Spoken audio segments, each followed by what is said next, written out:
And correct me if I'm wrong here, but your NFL career seems to have taken a little bit of a different trajectory. Like, you had some good years in Baltimore, obviously won the Super Bowl there, but you became Priest Holmes in Kansas City. Yes. And when you think of a lot of star running backs, they were maybe stars or breakouts right from the get-go. We're seeing it with Ezekiel Elliott in Dallas, right? Fantastic rookie year.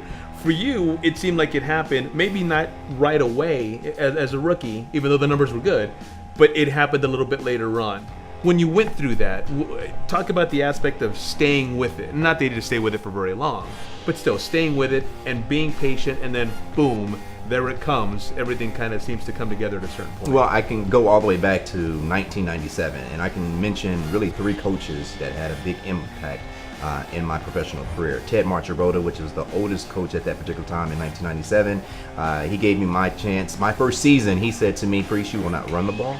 You're going to do special teams, and if you can make the team that way and show us that you can endure, then you may get a chance to run the ball. My rookie season, I only played special teams. I never ran the ball in any of the games, regular season games.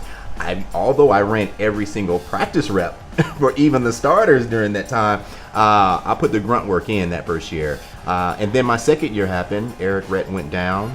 Jay Graham went down with hamstring pulls, and I think it was either the 3rd or 4th game. I got my start. And, I was really thankful for Ted Marchibro to give me an opportunity. Second coach, Brian Billick. He comes in my 3rd year. This is 1999. Eric Rett is still there off of his contract coming from Tampa Bay. Billick pulls me in the office and he says to me, Priest, I know you just rushed for 1,000 yards, but unfortunately you're not the type of back I want coming down my tunnel. And, I'm looking at him like, well, what does that mean? He says, well, we have Eddie George, Corey Dillon, Jerome Bettis, Brett Taylor with Jacksonville. These are big backs. I need a back that looks like that, kind of intimidating. And I said, well, coach, I'm not going to get any taller. I'm not going to get any bigger, but, how can I help? So anyways, the next year came, we ended up bringing in Jamal Lewis. And, I'm pretty excited about the direction that I took with him, because I had an opportunity to be an older player going into my 4th year and looking at Jamal and saying, you know what, I'm not going to teach him anything. I hope he messes up. I hope he gets things wrong so I can get back in there and start. I didn't take that approach. I said, you know what, let me be a team player. Let me show this young rookie the game. Let me break it down to him, X and O's. So we decided on Thursday nights, you buy barbecue every Thursday night, and we'll come over to the house and I'll show you how to break down film, as a running back squad. So did that. And then I left, of course. And then, of course, Dick Vermeil, the coach that really had one of the biggest, truly impacts in my life, because he actually commentated my last Big 12 championship game in Texas. 4 years later, who would know he would be a head coach again, and who would know that I would be in free agency coming off of a Super Bowl victory. So I got a chance for him to pick me up. So it was pretty awesome. So curious, when you're coming off of UT and you're coming in as a rookie and you did everything you did at UT, you do everything you do here at Marshall, and you're told you're not going to run the ball a single lick as a rookie. And then after you do some things, you're told you're not quite kind of the back we're looking for. Not the image. That must have been really tough. Yeah, it definitely was a blow to my ego. And although I've been one that's always been, humble, very confident in my skill set, I've always had my own ace of spade, as I call it, because I always had the ability to make people miss. I always tell a story when I talk to young kids. I tell them, I said, when I was young and we would go to church, my mom, for whatever reason, would put me sometimes in these white suits.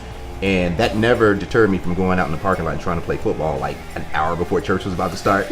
But I knew that if I got that white suit dirty, I better not show up in church with it dirty, right? So I had to make people miss, from a young age. Yeah. So it started from that, believe it or not. Awesome. And it built through middle school, high school. I kept that ace of spade and always knew, man, I got this unique ability to make people miss. Regardless of how big they are or fast they are, they cannot tackle me. So that was the one thing that, despite when I heard things like what Brian Billick said to me, that would definitely blow anybody's confidence.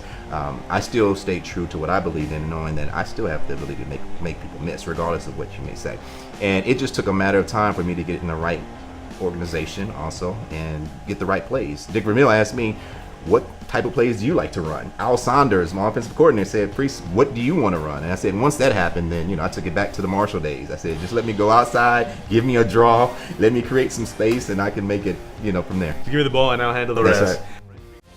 You're watching Sports2Nite, San Antonio's only nightly 30-minute sportscast with exclusive sports coverage you won't find anywhere else.